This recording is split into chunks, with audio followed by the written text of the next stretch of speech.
Hi hello everyone, welcome to my channel twin flame inner union 48। मैं help करती हूँ twin flames को reunite होने में एंड इनर वर्क करने में।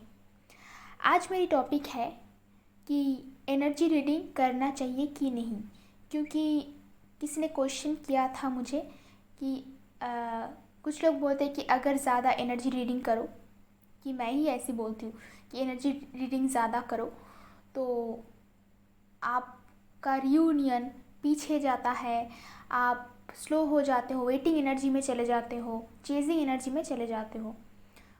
तो मैंने अपनी जो चैनल है उसमें बहुत ही कम एनर्जी रीडिंग किया है और बहुत ही शॉर्ट में, ताकि लोगों का टाइम वेस्ट ना हो। इतना लंबा चौड़ा एनर्जी रीडिंग मैंने कभी नहीं किया और बहुत ही रेयर करती हूँ, जब बहुत इम्पोर्टेंट होता है तब। चैनलिंग तो रोज़ ही होता है, डिवाइन की तरफ से मैसेज हर दिन मिलता है, हर रोज़ मिलता है, हर सेकंड में मिलता है। तो उसमें लंबा चौड़ा चैनल रीडिंग हो सकता है, बट मैं नहीं करती हूँ। तो जिन्होंने क्वेश्चन किया था कि एनर्जी रीडिंग कितना इम्पोर्टेंट है या रोज़ देखना चाहिए कि नहीं, या फिर एनर्जी रीडिंग करवाना चाहिए कि नहीं, आज मैं आप लोगों को एक डीएफ की स्टोरी बताने वाली हूँ, एक डिवाइन फेमिनिन की स्टोरी सुनने के बाद आई थिंक आप लोगों को पता चल जाएगा, आप लोगों की सारी क्वेश्चन का आंसर मिल जाएंगे। अगर आपको personal guidance, inner work classes, meditation class की ज़रूरत हो तो मेरी नंबर आपको डिस्क्रिप्शन में मिल जाएंगे। आप व्हाट्सएप करोगे तो मैं आपको क्लासेस और फीस की डिटेल्स दे दूँगी। ओके, तो बताते हैं वो डिवाइन फेमिनिन की स्टोरी। एक डिवाइन फेमिनिन थी जो कि बहुत ही प्रैक्टिकल और लॉजिकल थी, और वो बहुत एडुकेटेड भी थी। जैसे कि रियलिस्टिक लड़कियां होती हैं ना, कि एडुकेशन में बस ध्यान देते हैं, करियर ओरिएंटेड, और उनको ना वो astrology, astrologer, tarot card reading, like उनको तो उतना ज़्यादा भगवान पे भी भरोसा नहीं था। वो अपना काम खुद करना पसंद करती थी, स्ट्रॉन्ग वुमेन जिसको बोलते हैं। वो डीएफ वैसी थी। ट्विन फ्लेम जर्नी में आने से पहले उनको पता ही नहीं था कुछ ऐसा, टैरो कार्ड रीडिंग, एनर्जी इस वर्ड को पता नहीं था उनको कि कुछ एनर्जी रीडिंग भी होता है, एनर्जी चेंज होते हैं, हम सब एनर्जी है। ये सब कुछ उनको ट्विन फ्लेम जर्नी के बारे में ये सब पता नहीं था। बस जब उसको पता चला इस जर्नी के बारे में, उनका एक दोस्त था, वो भी ट्विन फ्लेम जर्नी में थे, तो उसने उसको वीडियो सेंड किया था। ट्विन फ्लेम जर्नी का एक वीडियो, एक चैनल है उसका वीडियो उसने उसको भेजा था। तो बहुत दिनों टालने के बाद उसने एक दिन वो वीडियो ओपन किया, तब जाके उसको ट्विन फ्लेम जर्नी के बारे में पता चला। सेपरेशन तो पहले हो गया था, तो पता नहीं था कि उसको करना क्या है। बहुत दिन तक उसने बस वीडियो देखना स्टार्ट किया, इधर उधर वीडियो देख रही थी। और उस डिवाइन फेमिनिन की जो दोस्त थी, उसकी आदत लाइक बहुत ही बुरा था। वो हमेशा निगेटिविटी को अट्रैक्ट करते थे और वो निगेटिव माइंडसेट की थी।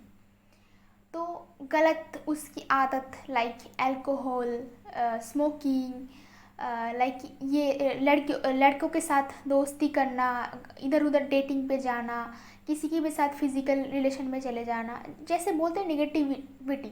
और जो डिवाइन फेमिनिन, वो उस टाइप की नहीं थी, वो बहुत ही कम लड़कों से मिलती थी, उनको ये सब कभी पसंद नहीं था।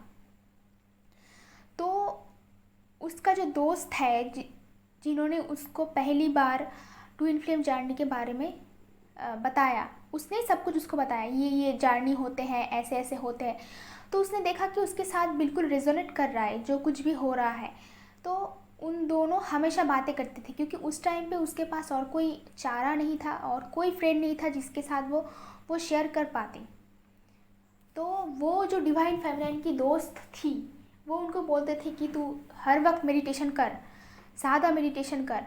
और वो डिवाइन फेमिनिन बोलती थी, नहीं मेरे पास अभी वक्त नहीं है मेडिटेशन की बिल्कुल भी, क्योंकि मुझे इनकम करना है, मेरे पास बिल्कुल पैसा नहीं है और फाइनेंशियल सिचुएशन ख़राब है, इस टाइम पे मुझे बस फाइनेंस पे फोकस करना है। अगर मेरे पास पैसा आए तभी जाके मुझे मेडिटेशन कर पाऊँ मैं, तभी जाके मुझे यूनियन में आना है। उससे पहले तो मुझे डिवाइन मस्कुलिन भी नहीं चाहिए, जो मुझे इस टाइम में, ख़राब टाइम में छोड़ के चला गया, जब मेरे पास कोई पैसा नहीं है, फाइनेंस के प्रॉब्लम आ रहा है, लाइफ में इतना बड़ा बड़ा प्रॉब्लम आ रहा है, ऊपर से कार्मिकों का चक्कर, पूरे घर वाले कार्मिक है, पैसों का प्रेशर डाल रहा है उसके ऊपर, घर कार्मिक, बाहर कार्मिक, डिवाइन मस्कुलिन का टॉर्चर उसके ऊपर, इंसल्ट, ये सब कुछ।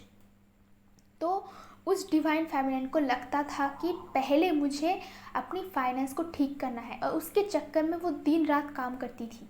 उसके पास ना तो इनर वर्क करने का टाइम था, ना तो उसके पास मेडिटेशन करने का टाइम था। वो बस भागती थी दिन रात, क्योंकि थोड़ा बहुत पैसा उनको चाहिए, और जो पैसा आता है इतनी मेहनत से आता है, तो उनके पास टैरो का रीडिंग बुक करने का पैसा बिल्कुल नहीं था, क्योंकि उन्होंने ठान लिया था जो इतनी मेहनत से आता है पैसा, वो हम किसी को नहीं देंगे। उससे बदले तो मैं उससे खाना खरीदूंगी, उससे बदले मैं अपने काम पे लगाऊंगी वो पैसा। मुझे डिवाइन मस्कुलिन के पीछे कोई पैसा खर्च नहीं करना है, इतना स्ट्रिक्ट वो पहले से ही थी। पैसा कम आ रहा था, बट वो टैलेंटेड थी, बहुत ज़्यादा एडुकेटेड थी, तो वो हमेशा कैसे खुद को बहुत ही कम समझती थी सबसे, कि लाइफ में इतना कुछ करने के बाद, इतना स्ट्रगल करने के बाद, मेरे पास इतना टैलेंट है, उसके बाद भी कुछ नहीं हो रहा है, सब मुझे रिजेक्ट कर रहा है, डिवाइन मस्कुलिन भी रिजेक्ट करके चले गए। तो वो बस जो चैनल्स हैं उस चैनल को फॉलो करती थी, और जब रात को टाइम मिलता था पूरे दिन काम करने के बाद, तब जाके वो वीडियोस सुनती थी कि कहाँ कौन बोल रहा है, और जो भी चैनल उनके सामने आता था वो सबको सब्सक्राइब करते थे, क्योंकि उनके पास उस चैनल की वीडियोस के अलावा और लाइफ में कुछ नहीं था। उस टाइम पर डार्क नाइट ऑफ सोल चल रहा था, तो एक तो उसके पास पैसा नहीं है, कहीं पे भी सेशन नहीं ले सकता है वो, थोड़ा सा भी पैसा खर्च करना उनके लिए बहुत प्रॉब्लम ला सकता है, क्योंकि उस पैसों से खाना आएगा, उस पैसों से उनको ग्रॉसरी की शॉपिंग करनी है, अपनी जो, ऐसा नहीं कि लग्जरी ख़रीदना है कुछ, उस पैसों से पैसों को जमा करके रखना है, क्योंकि कभी भी किसी को कुछ ज़रूरत पड़े घर पे तो वो पैसा खर्च करना पड़े, कभी भी डॉक्टर दिखाने की ज़रूरत पड़े तो पैसा खर्च करना पड़े, तो वो पैसा वो फिजूल की काम में खर्च नहीं कर पाते थे। ऑन द अदर हैंड, वो उस डिवाइन फेमिनिन की जो दोस्त थी उसके पास उस टाइम पे पैसे बहुत थे, क्योंकि वो, उनका जो फैमिली है वो पहले से पैसे वाले थे, और डिवाइन फेमिनिन की जो फैमिली है वो लोअर मिडिल क्लास फैमिली थे। ओके, तो फाइनेंस का प्रॉब्लम था वहाँ पे। तो उस डिवाइन फेमिनिन की जो फ्रेंड थी वो रोज़ रोज़ टैरो कार्ड रीडिंग करते थे, और रोज़ उनको बोलते थे मैंने ना टैरो कार्ड रीडिंग करवाया, टैरो कार्ड रीडिंग करवाया। ओके, तो वो टैरो कार्ड रीडिंग करवाते थे, तो उसके पास पैसा था फिजूल की, वो रोज़ खर्चा करते थे, और इनको भी, इस डिवाइन फेमिनिन को भी रोज़ सजेस्ट करते थे कि तुझे भी टैरो कार्ड रीडिंग करवाना चाहिए, इस चैनल को देखो, उस चैनल को देखो। ओके, तो वो डिवाइन फेमिनिन की जो दोस्त थी उसका काम ही ये था कि वो हमेशा निगेटिविटी को अट्रैक्ट करते थे। तो वैसे ही वो एक चैनल से टैरो का रीडिंग करते थे, उस चैनल को फॉलो करते थे, रोज़ उस चैनल का वीडियो उस डिवाइन फेमिनिन को भेजते थे, जो कि चैनल भी नेगेटिव था, क्योंकि जो नेगेटिव लोग हैं वो हमेशा नेगेटिव चीज़ों को पसंद करते हैं। तो एक दिन ऐसा हुआ कि बहुत टाइम अकेले रहने के बाद, एक फुल मून का टाइम था, तो एनर्जी बहुत ड्रेन हुआ था डिवाइन फेमिनिन का, तबीयत बहुत ख़राब है, क्योंकि वैसे तबीयत ख़राब तो बहुत टाइम तक चलता था, बहुत पेन, तबीयत ख़राब, बुखार, डाइजेस्टिव सिस्टम का प्रॉब्लम, ये सब। तो उस दिन सिचुएशन हद से बाहर जा चुका था, इतनी तबीयत ख़राब। उसके बाद भी उस ख़राब सिचुएशन में भी वो एक्सरसाइज करती थी, अपना सारा काम करती थी, पूरा का पूरा सब कुछ उनको करना पड़ता था, वो बैठ के नहीं रह सकती थी, क्योंकि कैसे भी करके उनको पैसे इनकम करना था, कोई लग्जरी उनके लाइफ में नहीं था, और किसी को बता भी नहीं सकती थी, घर पे या बाहर कहीं पे भी दिखा नहीं सकती थी कि उनके लाइफ में क्या चल रहा है, डिवाइन मस्कुलाइन ने उनका क्या हालत किया है, सब ने कितना उनको इंसल्ट किया है, ये सब वो कभी किसी को दिखा नहीं सकती थी। बाहर से उनका पर्सनालिटी बहुत ही स्ट्रॉन्ग था।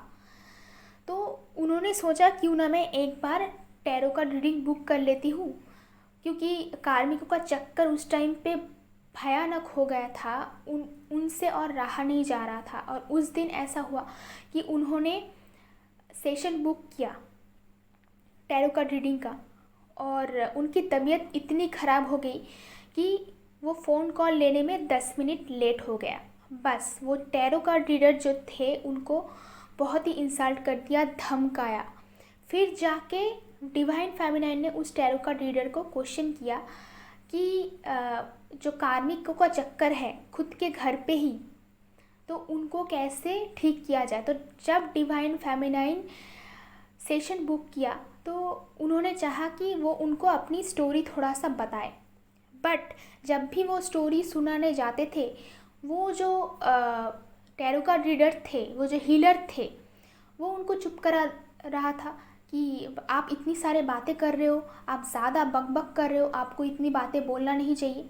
तो डिवाइन फेमिनाइन ने सोचा कि अगर वो सारी बातें खुल के नहीं बताएंगे तो उस हीलर को पता कैसे चलेगा कि उनकी लाइफ में प्रॉब्लम क्या हो रहा है। तो वो हीलर क्या थी, वो कुछ सुन ही नहीं रही थी, वो अपनी बातें और अपना ही सल्यूशन बताया जा रहा था और कुछ उल्टा पुल्टा ज्ञान दे रहा था जो कि बिल्कुल ही रेलिवेंट नहीं था। कि जो क्वेश्चन का आंसर पूछने के लिए डिवाइन फेमिनाइन ने सेशन बुक किया, वो टैरो का रीडर कुछ उल्टा ही बोल रहा था। हालांकि वो टैरो का रीडर बहुत ही फेमस है, वो हीलर बहुत ही फेमस थे, उनके चैनल में बहुत सारे सब्सक्राइबर्स हैं, वो बहुत फेमस चैनल है, बहुत एनर्जी रीडिंग करते हैं, टैरो का रीडिंग करते हैं, बहुत लोग उनके पास जाते हैं। तो वो बहुत बड़ा फेमस चैनल है, बहुत लोग उनको फॉलो करते। तो जानबूझ के वो डिवाइन फेमिनाइन ने भी सेशन बुक किया। तो सेशन बुक करने के बाद उसके साथ ये सब हुआ। एक तो उनको धमकाया, डराया, उसके बाद ठीक ठाक से कुछ आंसर ही नहीं दे पाया कि कार्मिक के लिए वो करे भी तो क्या करे। उस आंसर का कुछ रिप्लाई नहीं दे पाया। और 15 मिनट का सेशन था, जल्दी से सेशन ख़त्म हो गया और कुछ समझ नहीं आया उन्होंने क्या बोला। और 15 मिनट होना बिल्कुल नहीं हुआ, उससे पहले ही वो जो हीलर थे उन्होंने बताया कि आपका तो 15 मिनट बिल्कुल ख़त्म हो गया है, अभी मैं आपसे बात नहीं कर पाऊँगी। तो कुछ सुना नहीं, कुछ जाना नहीं, उन्होंने फ़ोन कट कर दिया। बट डिवाइन फेमिनाइन वैसी वाली नहीं है कि जो टैरो रीडर के साथ या फिर टीचर के साथ बहस करे, वो हर एक को रिस्पेक्ट करते हैं। तो जो डिवाइन फेमिनाइन थी उन्होंने उनको गुड नाइट मैडम बोली। हालांकि उनको पता है कि ये सारे जो टैरो का रीडर, ये जो हीलर बन के बैठे हुए हैं, ये उतना एडुकेटेड नहीं है, इनकी जो इंग्लिश और हिंदी का जो लैंग्वेज है वो बिल्कुल समझ नहीं आता है। बहुत ही कष्ट करके वो एक लाइन का इंग्लिश रीडिंग पढ़ सकता है, जो कि कष्ट होता है बहुत समझने में। उनको ये सब पता था कि बहुत टाइम ख़राब है और जो बहुत ज़्यादा एडुकेटेड लोग हैं वो इस प्रोफेशन में नहीं आते हैं, वो एस्ट्रोलॉजी हीलिंग का काम करते तो है बहुत ही। मैं ऐसा नहीं बोल रही हूँ कि लाइक कोई नहीं करता है, बट वो उस टाइम पे डिवाइन फेमिनाइन को ऐसा लगता था कि हाँ, और उस टाइम पे ऐसा था भी कुछ सिचुएशन कि ज़्यादा लोग, जो लोग कुछ एडुकेटेड है, वो एस्ट्रो रीडिंग या फिर टैरो कार्ड रीडिंग या हीलिंग का चैनल नहीं खोलते थे। जो लोग गांव से आते थे वही ये सब कुछ करते थे। और क्योंकि ये जो लोग हैं, ये सेशन लेने के लिए जाते हैं, वो मेन स्ट्रीम का है, पढ़ाई करते हैं, इसमें करियर पे ध्यान देते हैं, तो उनको इस सब के बारे में कुछ नहीं पता, वो बस पैसा खर्च करके बुक कर लेते थे। तो जो वो डिवाइन फेमिनाइन थी उनको पता था ये सब कुछ कि ये लोग हमें उल्लू बना रहे हैं, बट उनके पास कोई चारा नहीं था। और क्या हुआ, वो 15 मिनट की सेशन के बाद डिवाइन फेमिनाइन ने इमीडिएटली एक और सेशन बुक किया, क्योंकि वो फुल मून का टाइम था और उनकी एनर्जी बहुत डाउन हो रहा था, बहुत क्रेविंग हो रहा था, सिचुएशन बहुत ख़राब था, उनकी तबीयत बहुत ख़राब हो रहा था और वो हद से बाहर जा रहा था। तो उन्होंने क्या किया, फिर से एक और डीएम की एनर्जी का टैरो का रीडिंग बुक करवाया। तो वहाँ पे जो वो हीलर का जो एटीट्यूड था, वो हीलर का जो डोमिनेटिंग बिहेवियर था, और जैसे उन्होंने डीएम की एनर्जी बताई, जो गलत बिल्कुल एनर्जी रीडिंग था, वो सुनने के बाद वो डिवाइन फेमिनाइन एक हफ्ते तक बिल्कुल ही नेगेटिव एनर्जी में चले गए। उनका तबीयत इतना ख़राब हुआ, इतना ख़राब हुआ, वैसे ही वो इतनी ख़राब सिचुएशन में थी। वो उसको बस ये लग रहा था उस डिवाइन फेमिनाइन को उस टाइम पे कि मैंने अपनी इतनी मेहनत की, पैसा खर्च करके जो मैंने सेशन बुक किया, उसके बाद एक भी क्वेश्चन का आंसर मुझे ठीक से नहीं मिला। उन्होंने उनसे ये भी क्वेश्चन किया कि मैं इस जर्नी में स्टक हूँ, आप मुझे बताइए कि मैं अभी कहीं पे कौन सी जगह पे फंसा हुआ हूँ। तो उन्होंने कहा कि जर्नी में कोई स्टक नहीं होते हैं, ये तो जर्नी आपका चल रहा है। तो वो डिवाइन फेमिनाइन उस टाइम पे इतनी बुद्धू थी कि उनको पलट के कुछ क्वेश्चन करने जैसे ऐसी इंटेलिजेंसी उसका नहीं था, क्योंकि वो इस जर्नी के बारे में ज़्यादा कुछ जानते नहीं थे, और टीचर के सामने वो कर ही क्या सकती थी। तो कहाँ पे स्टक है जर्नी में, वो उस हीलर ने नहीं बता पाया, जो कि बहुत ही फेमस हीलर है, उनका बहुत ज़्यादा सब्सक्राइबर है। और कार्मिकों के चक्कर से बाहर कैसे आएंगे उसके बारे में नहीं बता पाया, बस जल्दी से बोल रहा है कि आपका टाइम ख़त्म हो रहा है, आप जल्दी करो, मेरे पास बिल्कुल टाइम नहीं है, ऐसे करके वो धमका रहा था। तो तब जाके डिवाइन फेमिनाइन ने डिसाइड किया कि ये कैसा हीलर है कि जहाँ पे मैं अपनी मेहनत की पैसा खर्च करके मैं उनसे सेशन बुक किया, एक तो उनका बिहेवियर अच्छा नहीं है, हीलर के पास जाके तो लोग हील होके आएंगे, हीलर क्यों ऐसा बिहेवियर करेंगे जो उनकी बिहेवियर से मैं और भी ज़्यादा अनहील्ड होके बिल्कुल नेगेटिव एनर्जी में चले जाऊँ। इतना धमकाया, इतना बुरा बिहेवियर किया, जो कभी उन्होंने एक्सपेक्ट ही नहीं किया था कि कहीं पे सेशन बुक करने के बाद ये सिचुएशन भी खड़ा हो सकता है, कि कोई भी सिंपैथी थोड़ा सा भी बिल्कुल बचा नहीं है इस इंसान में। डिविनिटी तो छोड़ दो, ह्यूमैनिटी तक नहीं है इन लोगों में। और भी जितनी सारे लोगों की चैनलिंग वो देखते थे, मैक्सिमम लोग बस पूजा पाठ की बातें करते थे, और वो कहीं ना कहीं कोई सीधी जवाब नहीं देते थे कि इनर वर्क एग्जैक्टली किया कैसे जाता है, व्हाट इज़ इनर वर्क, कैसे किया जाता है। कोई इनर वर्क करवाते भी नहीं थे। मैक्सिमम लोग टैरो का रीडिंग करते थे और डीएम की एनर्जी बताते थे। वो दिन रात बैठ के बस डीएम एनर्जी सुनती थी। 3 साल तक तो उन्होंने डीएम एनर्जी ही सुनते गए, और अलग अलग लोगों ने अलग अलग तरीके से वो बताया। कुछ लोगों ने कहानी रचा, कुछ लोगों ने सोच समझ के झूठ बोलता है, कुछ लोगों ने अपनी ही ड्रीम्स, खुद क्या ड्रीम्स देखा वो 20 मिनट का वीडियो बना के देते हैं, जिनमें कुछ इन्फॉर्मेशन नहीं होते हैं। कुछ लोग तो बना बना के बातें करते कि कल ही आपका डिवाइन मस्कुलिन आ जाएंगे, आप देख लो, ये कल ही आपका डिवाइन मस्कुलिन आ जाएंगे। ऐसे करके बहुत सारे लोग चैनल खोल के बैठे थे उस टाइम पे, और वो सुनते सुनते ही कहाँ से 3 साल बीत चुका था। तो उसके बाद डिवाइन फेमिनाइन ने एक दिन डिसाइड किया कि ये जो गंदगी पूरी जगह पे चल रहा है, इसको ख़त्म करना है। तो उन्होंने डिसाइड किया था उस टाइम पे कि कभी भी वो हीलर नहीं बनेंगे, कभी वो इस चक्कर में नहीं आएंगे। जर्नी कंप्लीट हो ना हो, डिवाइन मस्कुलिन मिले ना मिले, वो अपना काम करते रहे। उस टाइम पे उस डिवाइन फेमिनाइन के पास एक अच्छा वाला चैनल मिला, जो उनकी गुरु है, उन लोगों ने उनको फ्री में कुछ हेल्प किया। तो उनके वजह से उनकी रास्ता थोड़ा आसान हुई, क्योंकि जिनके पास कोई नहीं रहता है उनके पास डिवाइन रहता है। तो हर जगह पे लोग पैसे खाने के लिए, लोगों को उल्लू बनाने के लिए चैनल खोल के बैठे हैं, और क्योंकि वो एनर्जी रीडिंग ज़्यादा करते हैं, डीएम एनर्जी बताते हैं, तो इसीलिए उनकी चैनल की व्यूअर बहुत ज़्यादा है। लोग उनको बहुत पसंद करते हैं, जो लोग एनर्जी रीडिंग करते हैं, जो लोग नॉर्मल अच्छे अच्छे वीडियो बनाते हैं, क्वालिटी वीडियो बनाते हैं, उनकी वीडियोस कोई नहीं देखते हैं, क्योंकि वो एडुकेशनल वीडियो होते हैं, उसमें नॉलेज बहुत ज़्यादा रहते हैं। तो उसको समझने के लिए आईक्यू लेवल की ज़रूरत है, एडुकेशन की बहुत ज़रूरत है। वो किसी को समझ नहीं आता, वो कोई पसंद ही नहीं करता। जो सस्ते वाला डीएम एनर्जी की कुछ भी वीडियो बना देते हैं, उनमें कितनी व्यूअर्स आते हैं। वो उस डिवाइन फेमिनाइन बैठ के देखती थी कि देखो, जो लोग कुछ भी प्रोवाइड नहीं कर रहा है।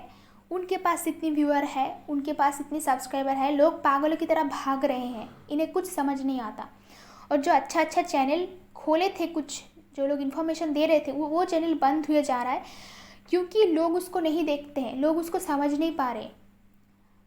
और ये जो चैनलिंग कर रहा था उस टाइम पे, तो उस चैनल पे जो रीडर थे, जो टैरो कार्ड रीडर या हीलर्स थे, उनको पता है जो लोग नया नया जर्नी में आता है उन्हें तो कुछ समझ नहीं आता है, तो हम उनसे पैसे ले लेंगे, बाद में तो ये हमें अनसब्सक्राइब कर ही देंगे।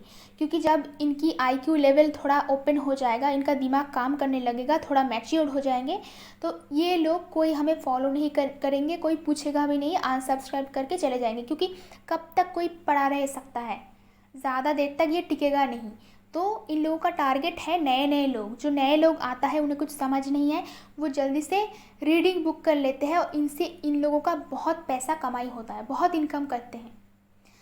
तो चलो, जो कुछ भी है, सिचुएशन उस टाइम पे ऐसा था। तो डिवाइन फैमिली ने डिसाइड किया ये सब गंदगी की चक्कर में कभी नहीं पड़ना है। तो उन्होंने एक दिन डिसाइड किया, तो उसने सारी की सारी जो चैनल थे उसको सबको अनसब्सक्राइब कर दिया। और जो उनका एक टीचर था जो उन्हें हेल्प करते हैं, उनको बस सब्सक्राइब करके रखे थे। उनसे कभी कभार उनको गाइडेंस मिलता था, अच्छा वाला गाइडेंस। बाकी जो है डिवाइन फेमिनाइन अकेले सब कुछ कर रहा था, इनर वर्क, सारा का सारा काम। उन्होंने फाइनेंस ठीक किया, उन्होंने अपनी लाइफ में कार्मिक को अकेले अकेले उन्होंने रिलीज़ किया। मेडिटेशन उनको खुद पता था, तो एक अच्छी जगह से उन्होंने मेडिटेशन सेशन लिया था, तो वहाँ से उनको मेडिटेशन में हेल्प मिला। और बाकी डिवाइन उनको हमेशा गाइड करते रहे, और वो डिवाइन की गाइडेंस को, यूनिवर्स की गाइडेंस को और एंजल की जो साइन है उनको डिकोड करना ऑटोमेटिक सीख गया। उनको डाउनलोडिंग ऑटोमेटिक आना स्टार्ट हो गया और डिवाइन उनको रास्ता दिखाते गए। और वो डिवाइन फेमिनाइन डिवाइन की गाइडेंस की रास्ते पे चलना शुरू कर दिया। और यहाँ पे क्या किया, उन्होंने सारे के सारे चैनल्स को अनसब्सक्राइब कर दिए थे। वो चैनल का रीडिंग देखना, DM एनर्जी देखना कंप्लीटली बंद कर चुके थे। उसके बाद उनका इनर यूनियन हो गया, उसके बाद DMDF बैलेंस हो गया। उन्होंने डिसाइड किया था कभी भी लाइफ टाइम में हीलर नहीं बनना है, क्योंकि उनका स्टडी प्रोफेशन था उस टाइम पे। उनकी प्रोफेशन में भी बहुत प्रोग्रेस हुआ, बहुत एबंडेंस मिले, बहुत पैसे मिले, वो फेमस होने लगे, लोग उन्हें पहचानने लगे। तो एक दिन क्या हुआ, डिवाइन ने उनको फिर से पुश किया, एंजल ने उसको फिर से पुश किया हीलर बनने के लिए, जो कि वो कभी नहीं बनना चाहते थे। उनको पुश किया बहुत ज़्यादा कि ये जो लोग बेकार में चैनल खोल के पैसे ले रहा है और जो लोगों को बुद्धू बना रहे हैं, इनको बचाने का काम तुम्हें करना पड़ेगा। आप नहीं करोगे तो कोई नहीं कर सकता इसको, क्योंकि तुमने खुद इसको झेला है, तुम्हारे साथ भी ऐसा हुआ था। तो तुम इस हीलर का काम कर सकते हो और लोगों की मदद कर सकते हो ताकि लोग सही रास्ते पे जाए। तो डिवाइन का बातें उनको मानना पड़ा। फिर जाके बाद में वो डिवाइन फेमिनाइन हीलर का काम स्टार्ट किया। उन्होंने प्रॉमिस किया कि जब तक वो हीलिंग का काम करेंगे तब लोगों को सिर्फ पॉजिटिविटी देंगे और लोगों को सही रास्ता दिखाएंगे। इस जो कहानी है डिवाइन फेमिनाइन की, यहाँ से आपको क्या लेसन मिला वो आप कमेंट बॉक्स में बता सकते हो। एंड आई होप कि जो आपका क्वेश्चन है मन में एनर्जी रीडिंग को लेके, उस क्वेश्चन का आंसर भी आपको इस कहानी से मिल जाएंगे। अगर आपको मेरी वीडियो अच्छा लगता है तो कमेंट बॉक्स में ज़रूर बताना। आज के लिए इतना ही, मिलते हैं नेक्स्ट वीडियो पे। और हाँ, एक बात और, नहीं तो ये कहानी अधूरा रह जाएगा, ख़त्म नहीं होगा। और बहुत ही जल्दी, कुछ 7 to 8 मंथ्स के बाद ही या फिर उससे भी पहले, उस डिवाइन फेमिनाइन का फिज़िकल रीयूनियन भी हो गया था, जो कि उन्होंने खुद अचीव किया अकेले, विदाउट किसी की हेल्प। हाँ, वो टीचर जो थे उन्होंने कुछ हेल्प किया फ्री में, वीडियोस के थ्रू हेल्प किया, कहीं पे भी पर्सनली जाके उन्होंने सेशन नहीं लिया। ऐसे ही करके उनका बहुत जल्दी रीयूनियन भी हो गया था।